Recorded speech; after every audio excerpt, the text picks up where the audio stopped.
My name is Santia. I was born in Greenville, South Carolina, but raised in Houston, Texas. I now reside in Atlanta, Georgia. Me and my twin brother, we were born premature, and we were the only twins to survive in our entire family. We literally were fighting from the day we came out the womb. They didn't know I had scoliosis until I was 12 years old, and I had been to the doctor many, many times.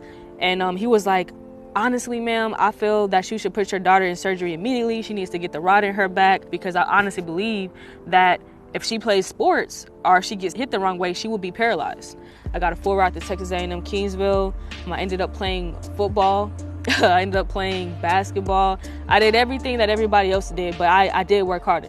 I had a best friend. Honestly, he was probably the most similar to me than anybody that I've ever met. It was so many times I wanted to drop out.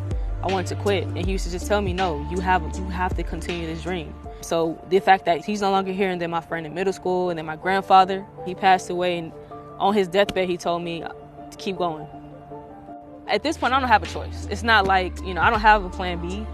I was literally doing all I could do at that time. I mean, I was overworking myself from middle school all the way up into college just because I wanted that dream so bad. I want to show and prove to people that, damn it, I belong here. I belong here. I belong in the Olympics. I was supposed to be in the Olympics a long time ago. I couldn't see it. I didn't have the confidence in myself. And then rugby just falls in my lap one day. One day I get a random email, Facebook message from the USA coach asking me to come out to California to try out for the Olympic team. And I didn't even know what rugby was. That's the crazy part. He was like, oh, that's fine. We'll teach you the game of rugby. As soon as I landed, the coach got fired. Imagine giving up track, then this happens. I actually was questioning God's plan. This is it. My time is now. I can't turn around now. I can't let up. If anything, I have to go harder. I know a lot of people think I'm crazy. I lost a lot of friends. I lost a lot of relationships. But at the end of the day, this is my dream. People made it seem like, hey, you shouldn't look like that. Why are you faster than me and I'm a guy? Why are you arm wrestling? Why can you beat me in arm wrestling? Or why are your shoulders so broad but you don't play football? And imagine, on top of that, I had a twin brother. So they were like, okay, well, you look a lot like your twin brother. So I had all types of bullying going on when I was younger as well. I remember coming home to my mom on many occasions and crying and saying, Mom, why do I look like this? Why did God make me like this? Why can't I just be a regular girl with regular shoulders and I don't have to go through any of this bullying? And she was like, you know what?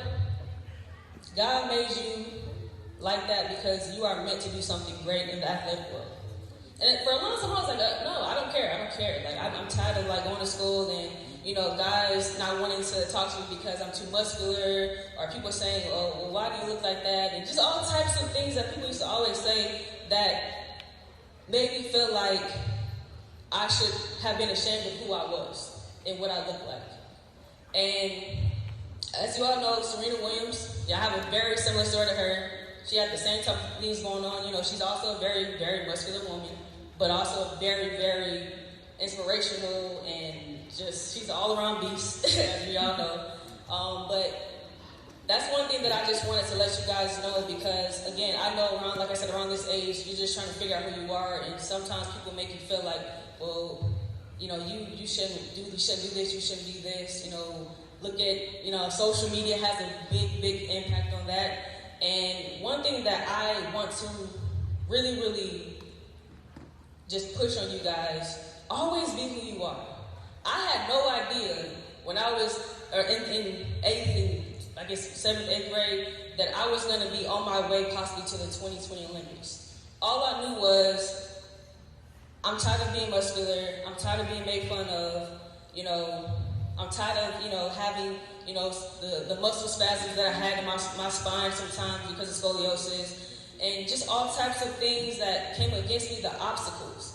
And then on top of that, 8th grade year, I lost my best friend to asthma. She was my best friend. She played soccer. To this day, there has not, and I'm 27 years old, by the way. To this day, there has not been a human that can compare to her. She was the most similar person to me that I've ever met. And she played soccer, I ran track. And so she would always say, oh, I'm going to see you on TV one day for the Olympics. I'm going to see you running. I'm going to see you on the track and blah, blah, blah. And I'd be like, oh, no, I'm going to see you playing soccer.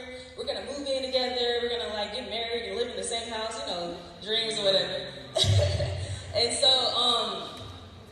I remember, you know, I just remember her always pushing me because there was times even in middle school that I would be like, man, I don't know if I want to do this anymore. I hate practice.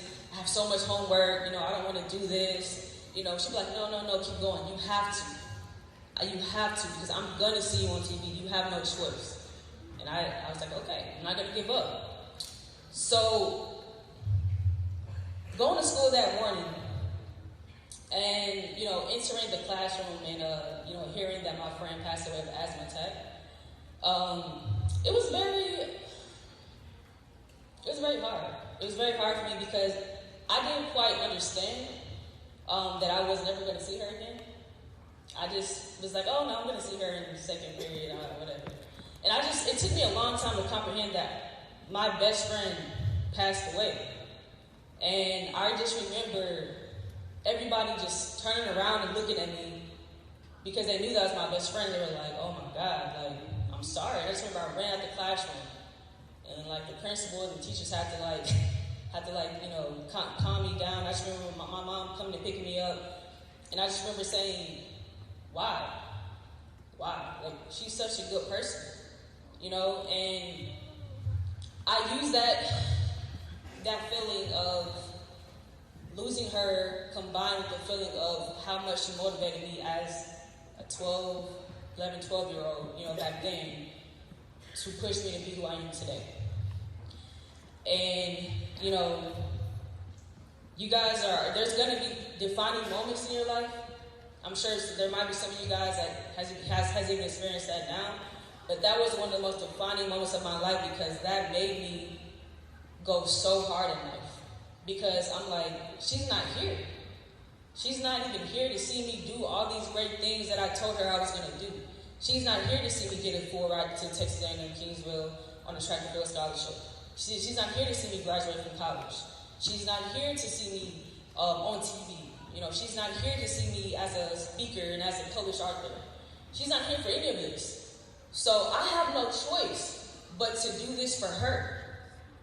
And one thing that I also remember was the times when I was in school. You know, when you guys get to college and high school, you're gonna see, you know, high school and college is it's amazing, but it's a lot of hard work. And as you guys know, my athletes in the room, if you don't take care of your business in the classroom, you're not going to be able to see that basketball court, that soccer field, that baseball field, any of that, because you have to be a student first and then athlete. That's why it's called a student athlete.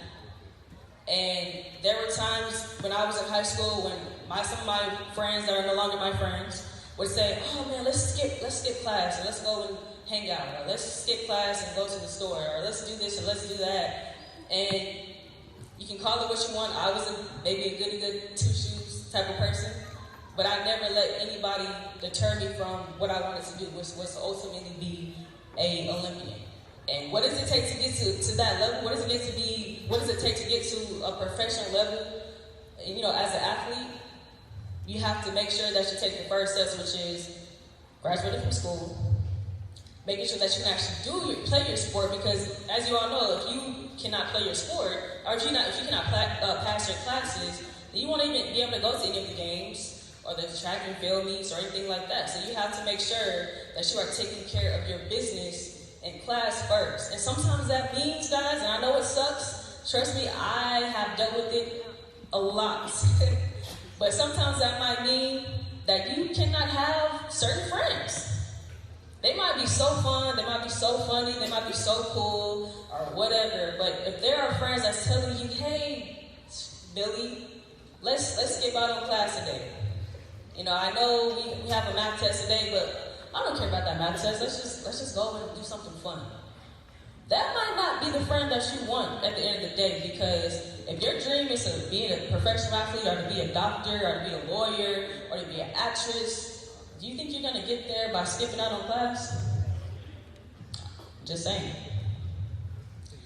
And does it hurt sometimes when you have a best friend that might not be good for you? Yeah. Because that's your best friend. You might have grown up with them all your life. You might have been able to tell them your deepest, darkest secrets or whatever. But sometimes you have to cut those people off. And I know you guys, that's like the new generation, like, got to cut everybody off or whatever, social media. But sometimes it's true, And I'm not saying to not have any friends, to be antisocial or whatever, but you just have to make the best decisions for you because as you get older, life is real. And you have to protect your dream. And that's something that I learned from the time I was a tiny kid to now. And it takes a lot to protect that dream. It takes a lot to get to that ultimate goal of where you want to be in life because there's so many things that come against us, And how many of you guys have lost any friends recently? Maybe because of an argument or maybe because of anything just silly or whatever like that. Okay, how did that make you feel? Anybody? Are you okay? Oh, well, that's well, okay. I'm guessing in the beginning, it probably didn't feel that good, right? But did you get over it? It wasn't for a good reason? Or was it for maybe a silly reason?